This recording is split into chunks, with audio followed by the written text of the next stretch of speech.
Hello everyone, আসসালামু আলাইকুম। Welcome করছি আমাদের লাইট অ্যান্ড একাডেমিক পদার্থবিজ্ঞানের কনসেপ্ট শালার দ্বিতীয় পর্বে। আমরা আজকে যেই দুইটা টপিক পড়বো, একটা হচ্ছে বল আর একটা হচ্ছে কাজ। আমরা দুইটা টপিকের সংজ্ঞা দেখব এবং এই দুইটা টপিক থেকে দুইটা গাণিতিক সমস্যার সমাধান করব। তাহলে আমাদের এই টপিক দুটো সম্পর্কে ভালো একটা আইডিয়া হবে। তো শুরু করি। বলের সংজ্ঞা হচ্ছে যে প্রভাবটা কোনো বস্তুর গতি, দিক বা আকৃতি পরিবর্তন করে। অর্থাৎ কোনো একটা বস্তু যদি স্থির অবস্থায় থাকে তাকে গতিশীল করতে চায় অথবা গতিশীল করে, সেই যে প্রভাবটা তাকে আমরা কি বলবো? বল বলবো। বলের ইংরেজি হচ্ছে ফোর্স। তাহলে ফোর্সের প্রথম অক্ষর কি? এফ। তাহলে আমরা বলকে কি দ্বারা প্রকাশ করবো? এফ দ্বারা প্রকাশ করব। বল নির্ণয়ের যে সূত্রটা সেটা হচ্ছে F is equal to M এ।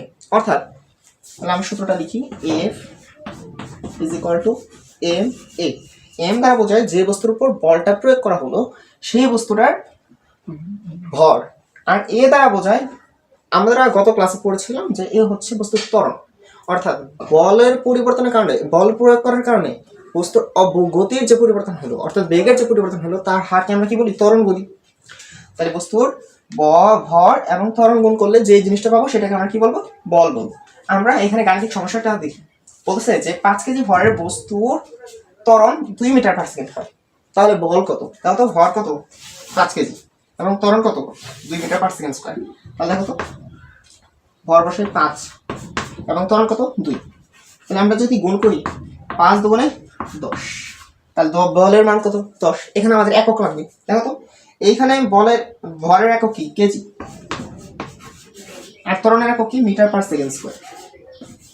তাহলে আমাদের এই দুটো কি হয়ে যাবে? গুণ হয়ে যাবে। তাহলে এটা আমাদের কি? বলের একক দ্বারা। কিন্তু আমরা এই এত বড় টার্মকে লিখি না, আমরা এক কথায় এটাকে প্রকাশ করি নিউটন দ্বারা। কি দ্বারা? নিউটন দ্বারা। নিউটন কোথা থেকে আসলো? আমাদের বল যিনি আবিষ্কার করেছেন, বলের সংজ্ঞাটা তার নাম অনুসারে এসেছে, অর্থাৎ নিউটন একটা বিজ্ঞানীর নাম। ওকে, এবার আমরা কাজের জিনিসটা দেখি। কাজ মানে কি বোঝাইতেছে? কাজ বলতেছে বল প্রয়োগে বলের দিকে যে সরণটা হয়, অর্থাৎ কোন একটা বস্তু আছে, সেই বস্তুটাকে আমি বল প্রয়োগ করলাম, সেদিকে বস্তুর যে সরণটা হবে, সেই সরণটাকে বা সেই সরণ আর বলের গুণফলকে আমরা কি বলবো? কাজ বলবো। কাজের ইংরেজি হচ্ছে ওয়ার্ক, আর ওয়ার্কের প্রথম অক্ষর হচ্ছে ডাব্লিউ। তাহলে আমরা কাজকে কি দ্বারা প্রকাশ করবো? ডাব্লিউ দ্বারা। তাহলে ডাব্লিউ সমান সমান কি হবে? কি বলতেছে? বল প্রয়োগের দিকে সরণ। তাহলে আমরা ধরলাম এফ বল প্রয়োগ করছি বস্তুর উপর, এবং সরণটা ধরলাম এস। তাহলে বল আর সরণের যে গুণফলটা, সেটাকে আমরা কি বলবো? কাজ বলবো। এবার আমরা যে গাণিতিক সমস্যাটা সেটা দেখি। বলতেছে যে কোনো বস্তুর উপর 20 নিউটন বল প্রয়োগে 5 মিটার সরণ হয়। দেখো, বলের মান কত? 20 নিউটন, আর সরণের মান কত? 5 মিটার। তাহলে এই দুইটা জাস্ট কি হয়ে যাবে? গুণ হয়ে যাবে। তাহলে বল হচ্ছে 20 আর সরণ হচ্ছে 5 মিটার 5 মিটার। তাহলে এটা যদি গুণ করি, 5 দুগুণে 10, তাহলে কত? 100। তাহলে আমাদের কাজ আসে কত? 100। এইখানে কি একক লাগবে? দেখো তো, বলের একক কি? নিউটন। আমরা একটু আগে দেখেছি যে কেজি মিটার পার সেকেন্ড স্কয়ারকে আমরা কি? নিউটন বলতে পারি। তাহলে বলের একক নিউটন। আবার স্বর্ণের একক কি? মিটার। এই এত বড় টার্মকে আমরা লিখি না, এটাকে আমরা কি? সংক্ষেপ লিখি। সংক্ষেপে কি লিখি? জুল।